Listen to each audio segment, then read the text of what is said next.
able to install, you're able to install the packages, is it? Yes, ma'am. Okay. And I have tried to, create the IP address also, but I'm putting, in second option, I have done that after updating and saving it. And I have given the command IP config that IP addresses are not showing to me. Have you restarted the service after setting the IP? Yes, I have reset it, and also I have tried to go to that No, file no, and restart service. Restart service. Have you restarted that command you have run? yes, I have done that. I have reset it, and also I have Finish gone it. to the first option. So I have gone to the file. There it's already that IP address were updated. Because of the second option. In the first option, the already IP address got updated. But anyway, that you are able to set the IP with the setup command, correct? Setup command, I'm able to set it, but in the IP config, it was not showing. Okay, then how you have set it with the modifying that file? I modified, but it's not showing to me. It's still not showing in Yes. both the ways. Yes. Okay, end of the class that you can share the screen. Sure, sure. Thank you. Okay. When I am also facing same issue. Okay, you guys can share the screen. One guy can share the screen. So I will tell you what you have to do. Vinay? Okay. Yes. So after selecting that RHEL, right, it is asking install or upgrade an existing system. Like after selecting the storage, right, for taking that package folder. So once I selected that storage RHEL, it is asking install or upgrade an existing No, system. I think like, that after copying it, so you did not uncheck that. So yesterday I told you, no, after copying the packages directly, immediately you have to remove that, make it empty. Okay, so this one is like before even copying. No, it's not before. And first you have to log into the system, then you have to do the changes in the setting. I think you have done before that itself, correct? Yes, correct. No, that's wrong. So what you can do that, go to the setting and make it empty. So then your Linux system boot, log in with the root user. Then you can go to the setting and you can select RHEL server. Okay. Okay. Okay. Yeah. Any other question, guys?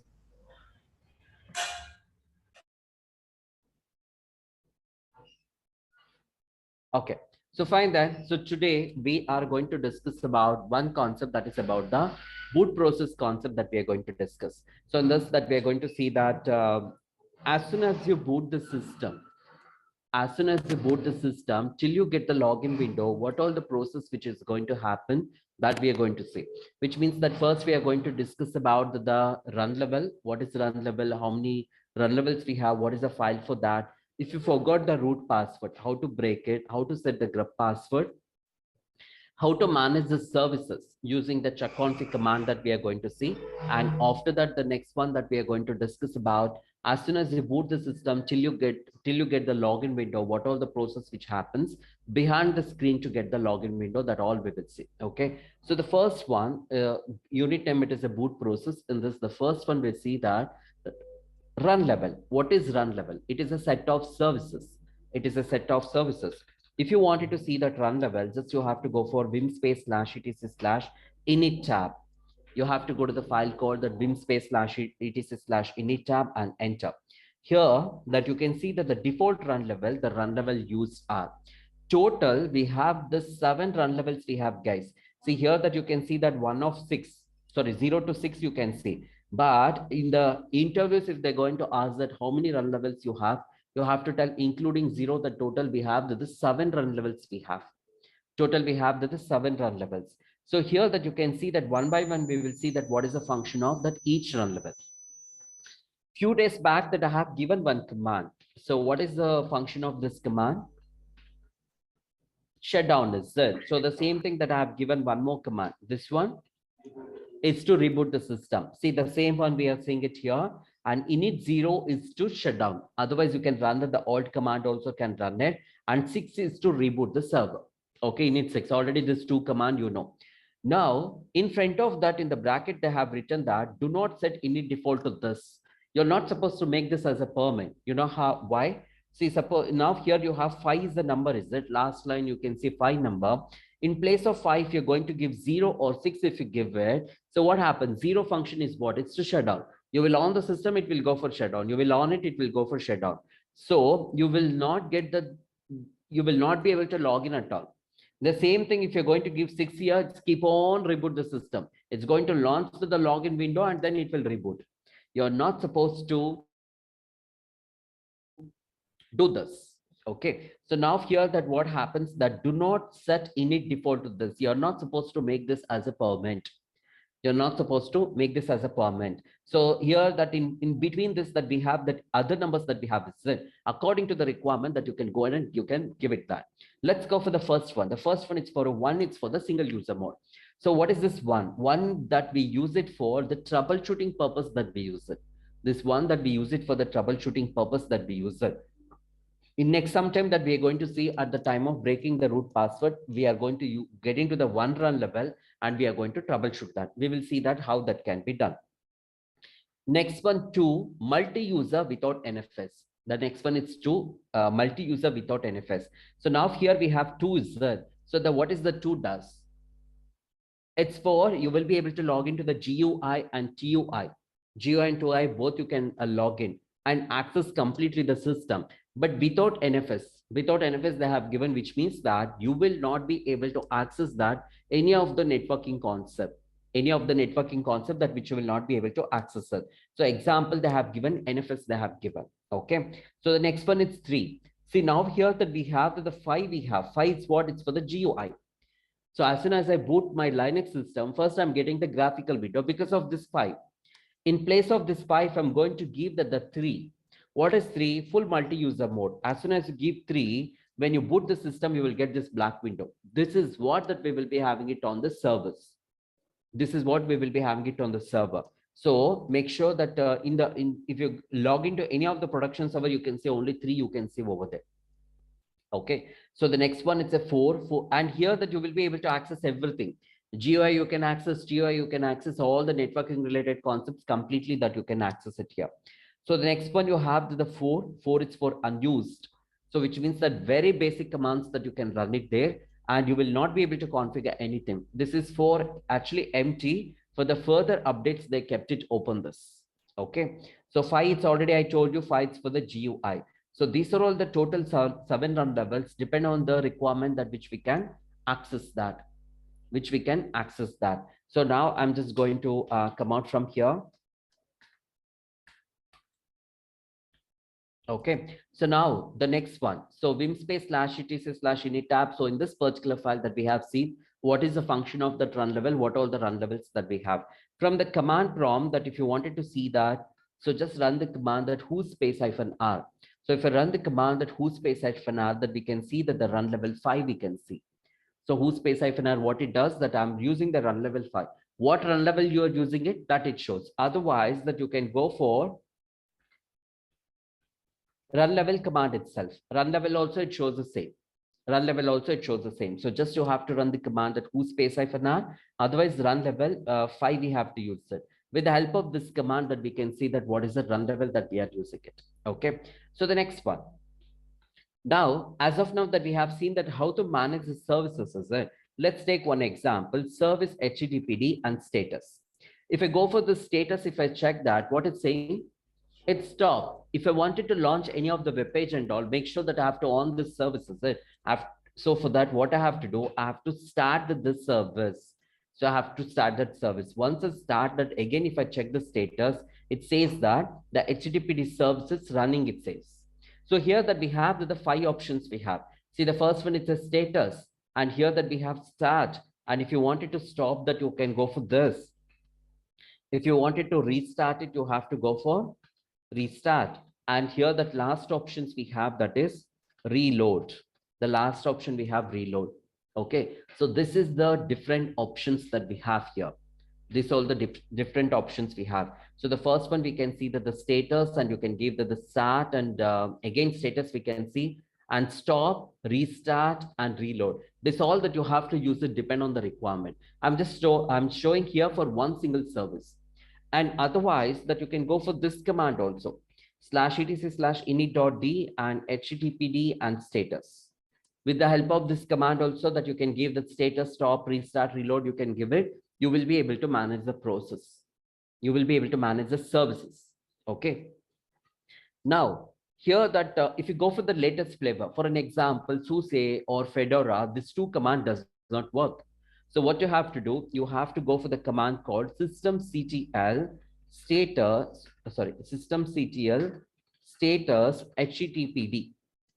Okay, so here it comes ulta, which means that status, stop, restart and all, it comes in the middle, and at last that it comes that the service name it comes. Okay, so you can give httpd or ftp or samba, whatever the service names that you have to give it here.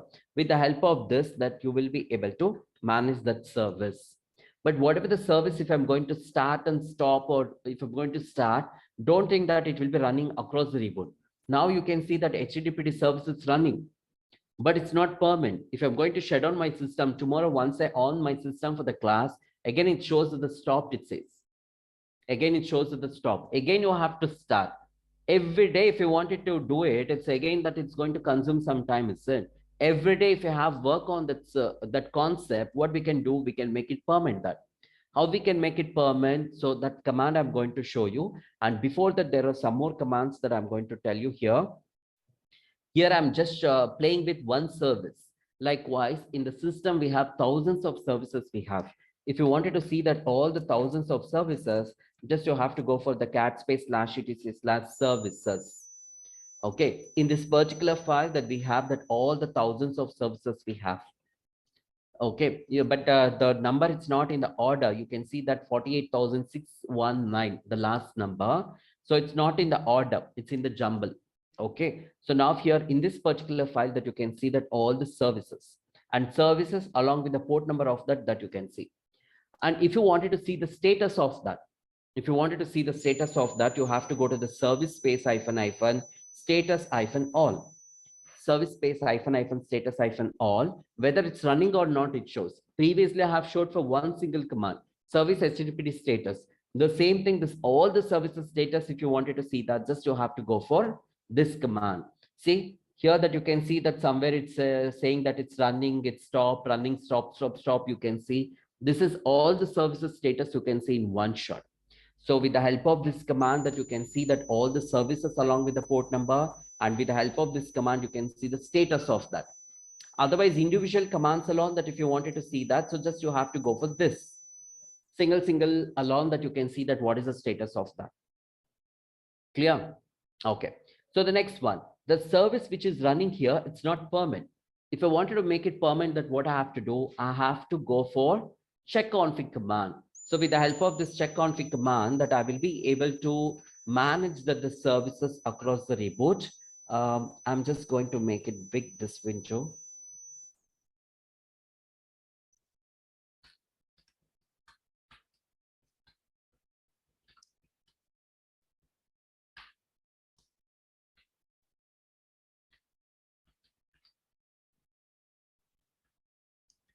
Okay, so if you wanted to see that what are all the services it's available in the check config list, that you have to go for the command check config -- list and enter. See, once I run this command, that if you go up, see here, so I have run the command what? Check config -- list. So this first line, this all is the services that you can see here. And here that can you see that what is 0? It's off, it says. Sometime back we have seen, no, what is 0 and 6? 0 is what? Shut down. 6.4? That's what that in the first line and last line that you can see everything it is off. It's not required that service should be running it here. That's what completely you can see that completely the first and last line it's off. And in between that you can see that somewhere it's on, it says, somewhere it's off, it says. Wherever you see that on is there, which means that the service is running across the reboot. Wherever you see that the on, that service is running across the reboot. And wherever you see that the off, that it's not running across the reboot. Let's take the example, instead of listing this, like I'm just going to see that output for one particular service. So I'm just going to run the command, the check config -- list and pipe and grab that httpd. What it's saying, it's off, which means that the service is not running across the reboot. If I wanted to make it on, the command that you have to run the check config, httpd and on, enter. Now, if I check the status of that now, what it's saying? It's on. What are all it's on? You can see here the 2, 3, 4, 5, it's on. You can see here the 2, 3, 4, 5, it's on. Okay. So now if I don't want that, if I wanted to make it off, just you have to go for OFF. Now, if I just check the check config --- list pipe grep httpd, see here that it says that it's off, it says now.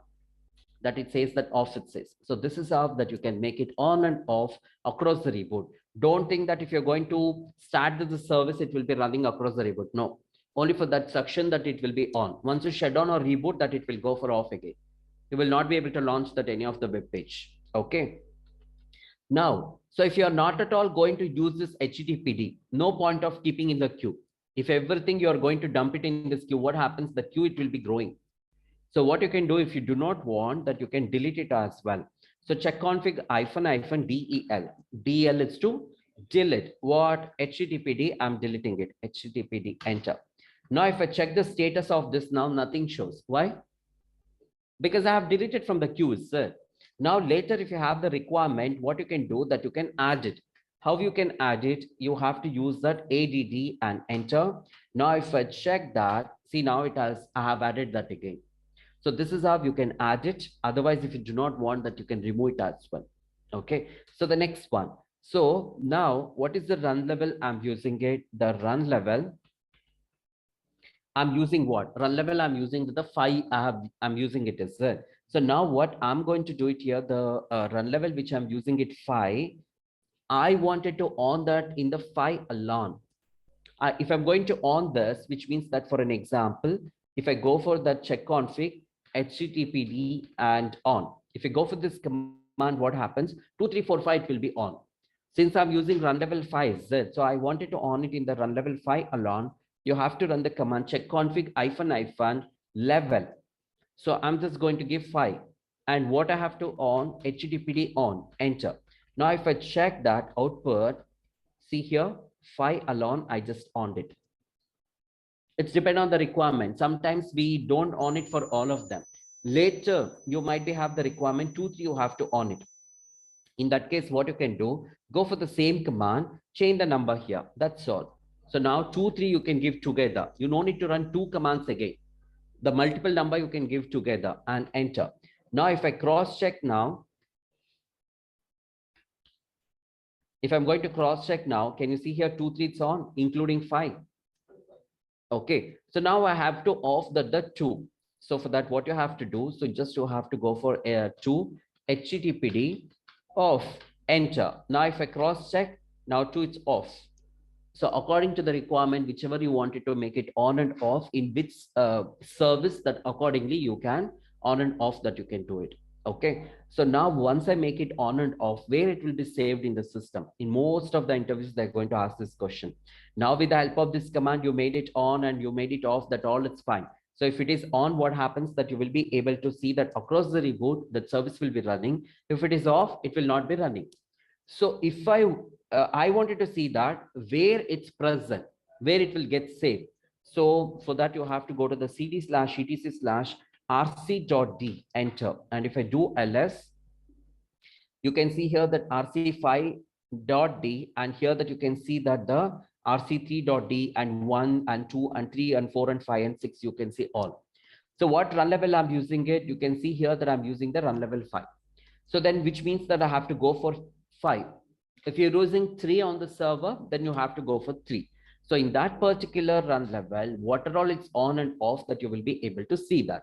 So now what I do, I just go for rc5.g, sorry, rc/cd. Okay, so let me get into this directly, and if you do ls, can you see that?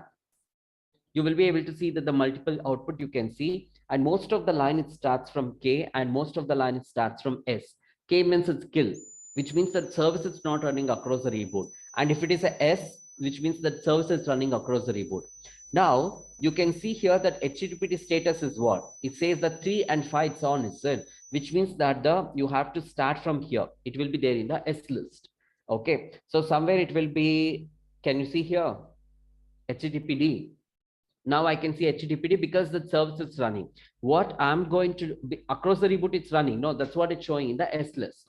What I'm going to do, HTTPD off, enter. Now run the command check config HTTPD off. I made it off. Now here that if I go for the ls command, so you can see here, it has come to the K list. Why it's showing the K list? Because I made it off that.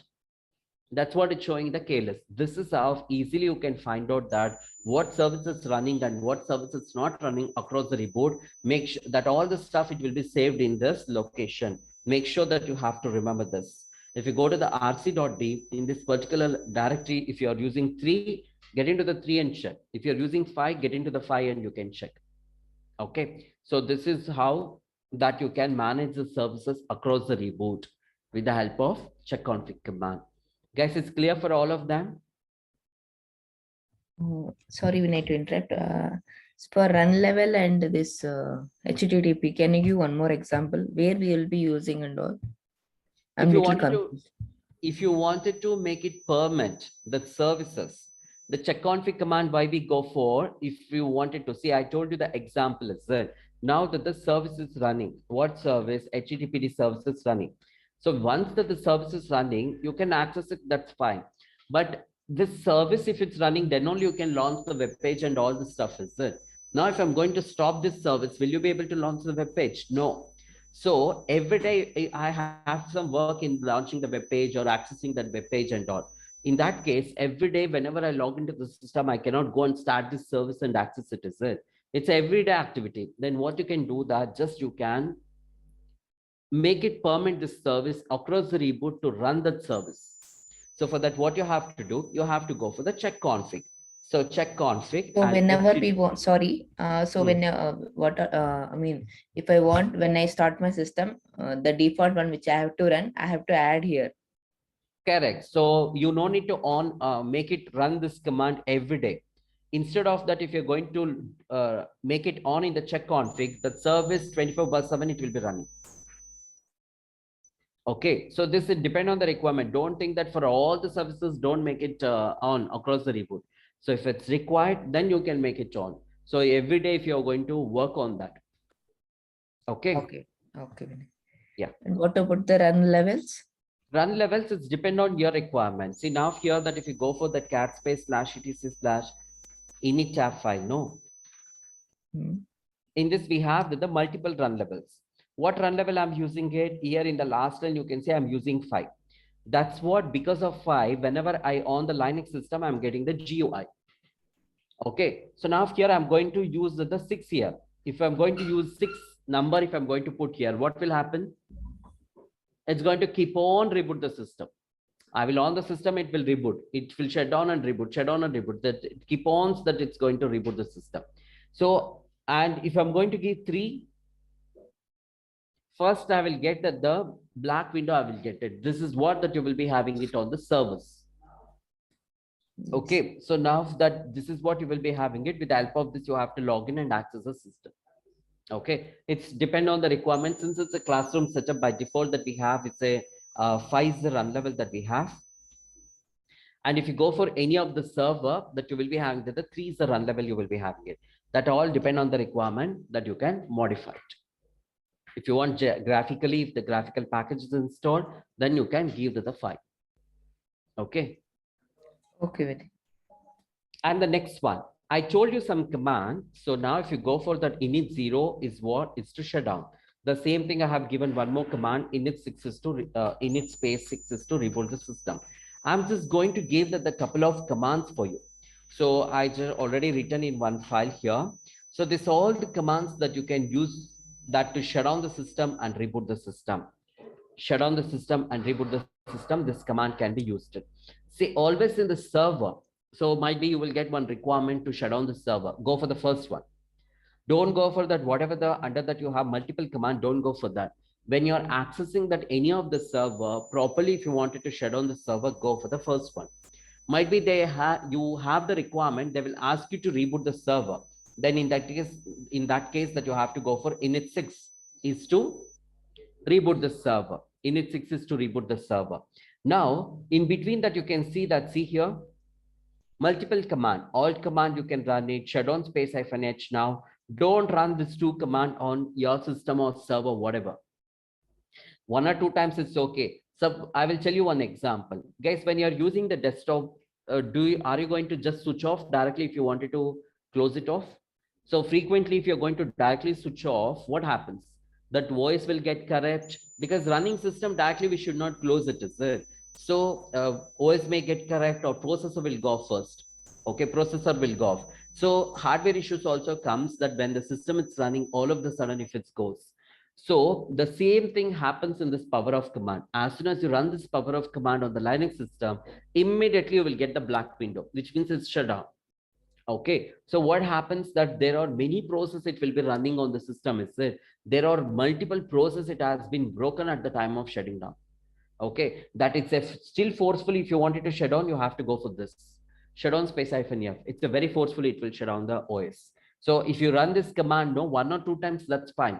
Frequently, if you're going to use it, the operating system, the next time it will not come up. The operating system will be get corrupt. Okay, so the next one, shutdown space -0, you can use to shut down, you can do it.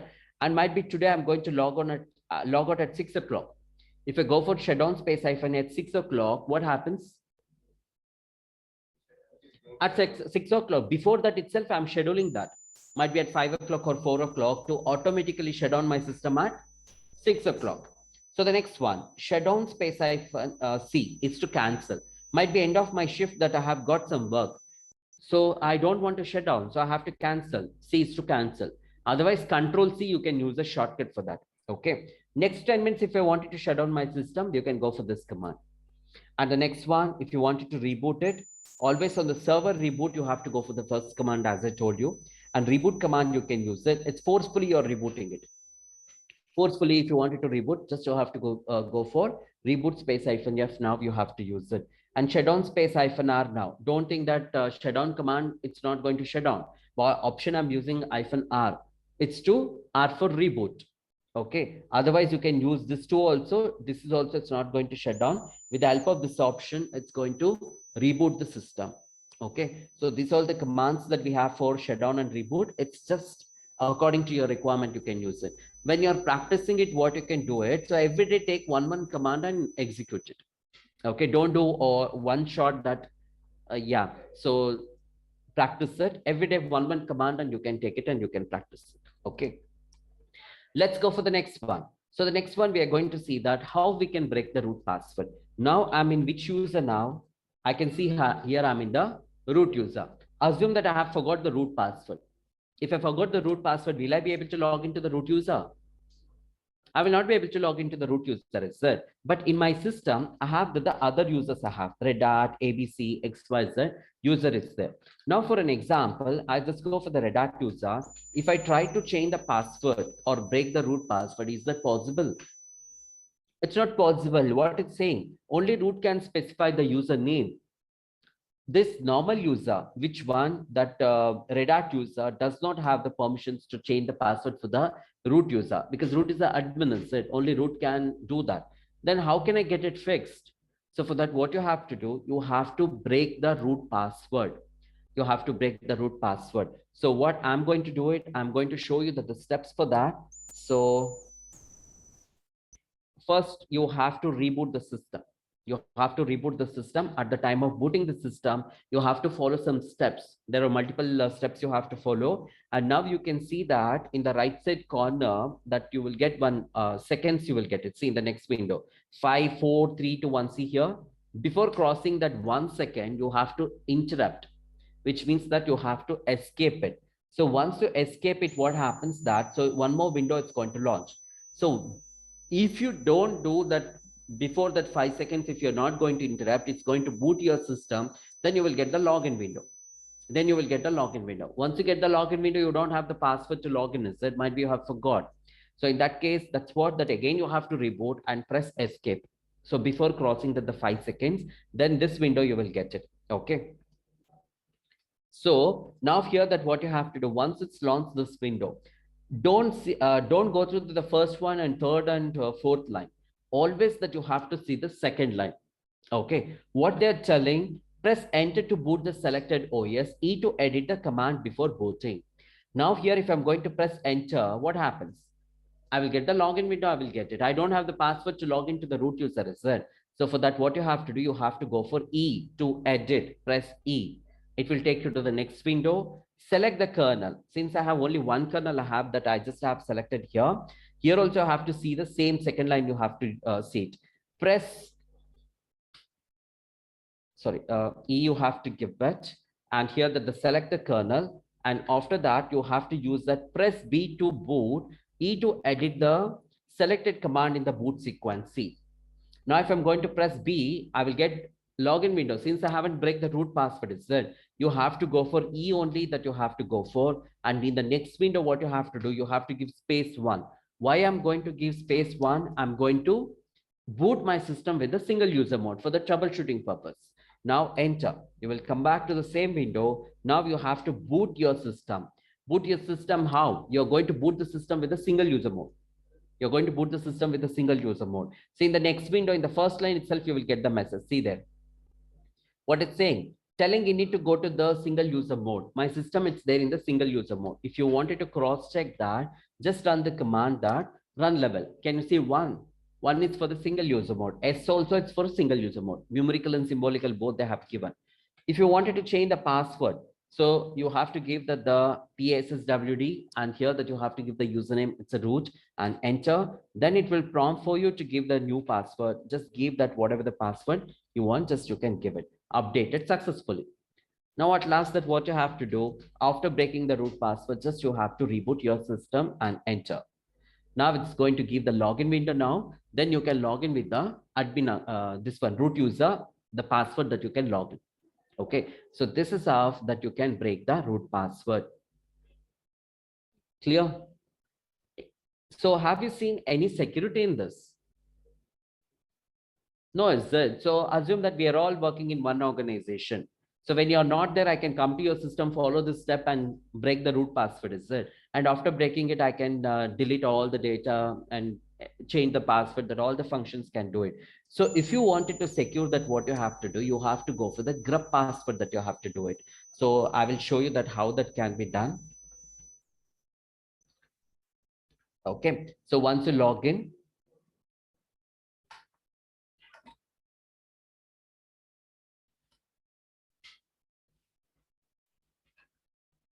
okay, so I'm just going to open the terminal. So first you have to generate the grub password that you have to generate.